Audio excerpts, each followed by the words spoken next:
France's Prime Minister met with opposition leaders on Monday as President Emmanuel Macron sought a way to diffuse nationwide protests over high living costs that led to widespread rioting in Paris over the weekend and are hurting the economy. The Yellow Vest revolt caught Macron unawares when it erupted on November 17 and poses a formidable challenge to the 40-year-old as he tries to counter a plunge in popularity over his economic reforms, which are seen as favoring the wealthy. The unrest is hitting the economy. Hotel reservations are down, retailers are suffering, unsettling investors, and Total said some of its filling stations were running dry. Using WhatsApp at night will get easier on the eyes if Facebook-owned messaging platform implements the dark mode. The rumors for such a mode have been doing the rounds for a long time, but the news has now been confirmed by WhatsApp Beta Info that the feature is under development and can come soon to all WhatsApp users. The dark mode has already found its way to Windows 10 PCs and notebooks. It is also available on Apple's iPhones with iOS 10 and its computers. Jet Airways Limited, India's biggest full-service carrier, will stop providing free meals to most domestic economy class passengers from January in the debt-laden airline's latest move to cut costs and boost revenues. Passengers will instead have the option to buy meals on board, the airline said in a statement. Jet Airways has 5 categories of economy fares with different levels of benefits.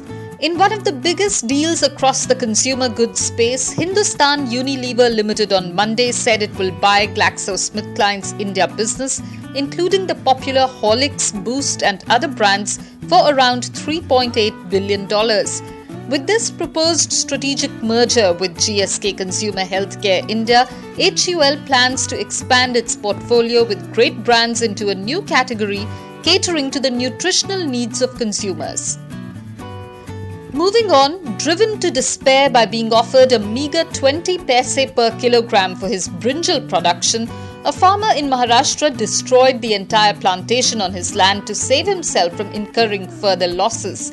Rajendra Bavake from Sakuri village in Ahmednagar district claimed he earned only Rs 65,000 after investing Rs 2 lakh and putting in all his energy to cultivate the brinjal crop.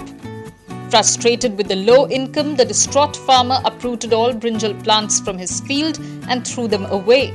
The cultivator said he now owes dues worth over Rs 35,000 to fertilizers and pesticide suppliers. A small Indian non-profit funded by Bloomberg Philanthropies will not be allowed to carry out tobacco control work in New Delhi after it failed to disclose its funding, according to a city government official and a memo seen by Reuters.